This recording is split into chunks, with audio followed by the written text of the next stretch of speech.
try to be chill, but you're so hot that I'm melted. I fell right through the cracks. Now I'm trying to get back before the cool done run out. I'll be giving it my best days, and nothing's gonna stop me but divine intervention.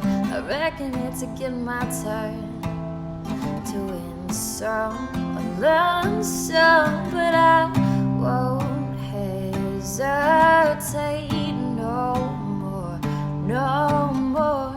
It cannot wait. I'm yours.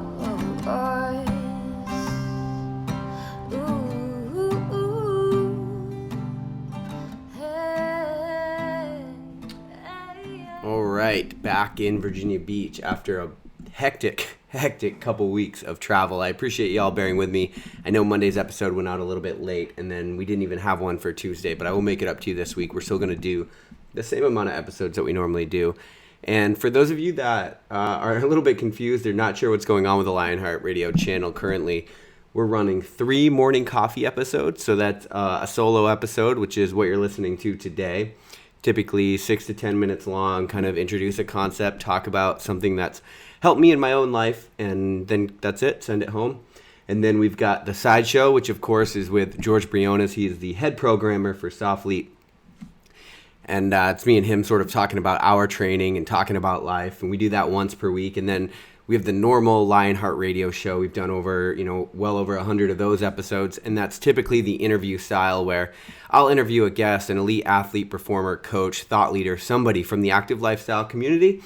And then normally we'll end up talking about life and training and sport and things like that. So kind of a choose your own adventure here. You can listen to my voice 5 days a week if that's what you want, or stick to the normal 1 day a week. Either way, I'm really happy to have you, and I just want to thank you guys for listening. The support for our newest segment, the Morning Coffee segment, has been overwhelming, and I just really appreciate y'all taking the time to reach out. Again, if you would, always head to iTunes, give us a 5-star review. It helps us to climb the charts and beat all the other podcasts. And of course, that helps us reach more people. All right, so just yesterday, I flew in from Las Vegas, and on Saturday, I was at one of the famous Las Vegas pool parties. This time we did Dre's, which I hadn't done before. It was cool. We saw DJ Pauly D and some other craziness that always ensues in Las Vegas. But I couldn't help but notice something, and it was really, really intriguing. So the party took place. The pool deck is actually, kind of put on top of the hotel. And then there's glass walls. So from the pool deck, you can look out and you can actually see the whole backdrop of the Las Vegas Strip. It's really cool.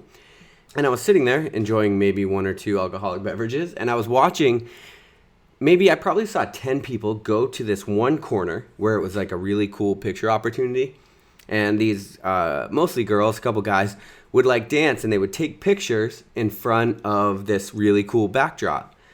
But I kept noticing something really, really interesting. And that thing is, as soon as they got done taking the however many takes it took to get the picture that they wanted, the smile on their face instantly went away.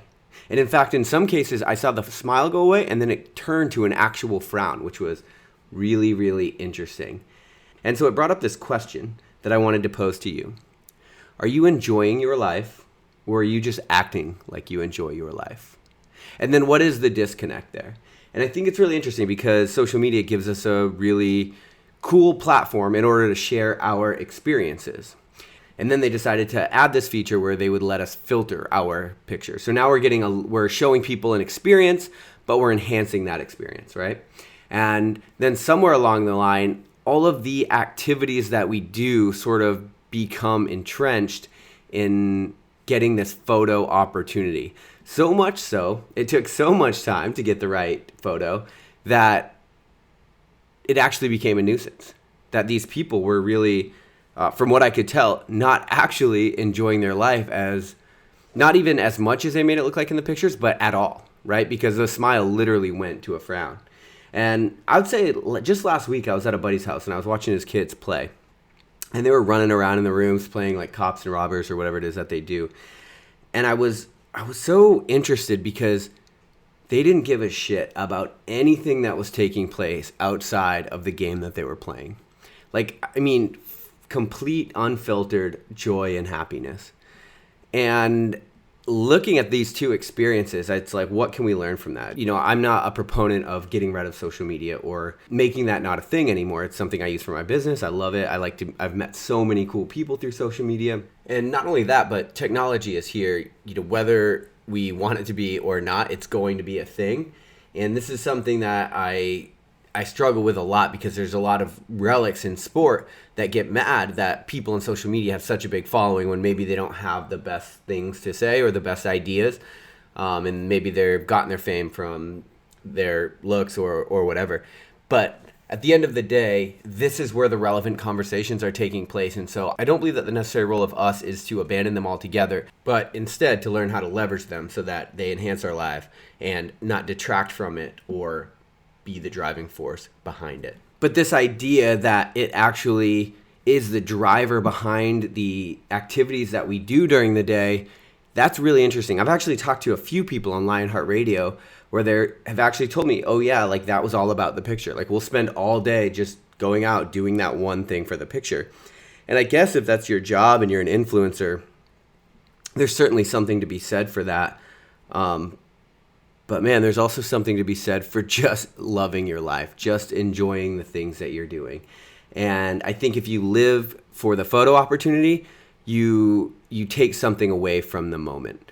And I don't think enough adults try really hard to just cultivate happiness, to just play blissfully in the moment, do things that they enjoy without the phone, without the pressure of coming up with a caption, or anything along those lines. And so I think maybe today, you know, I know this was a short one, but I think just posing that question with all of the things that you're going to do, the vacations that you're going to go on, the things that you're going to do, are you actually enjoying your life, or are you just pretending to?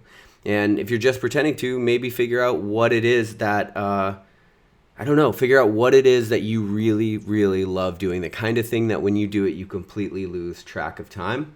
And then when you take a picture in that moment, the picture is just a byproduct of a life well lived. It's an interesting concept, and it's interesting to look at where the world is going with technology. And I don't necessarily know how this all plays out, but I do know that from time to time, when I completely unplug from it, when I just do things that make me happy for no other reason than to do them, I seem to find significant more joy and then mental clarity. And I think that's real huge. I think that when you get out in nature, when you unplug, the mind sort of has room to roam just like the body does, right? And you can go places mentally that you're not able to go when you're sort of sucked into a screen. And you can get clarity around really tough decisions that you're trying to make, things of that nature. And this, of course, on top of literally just enjoying the experience.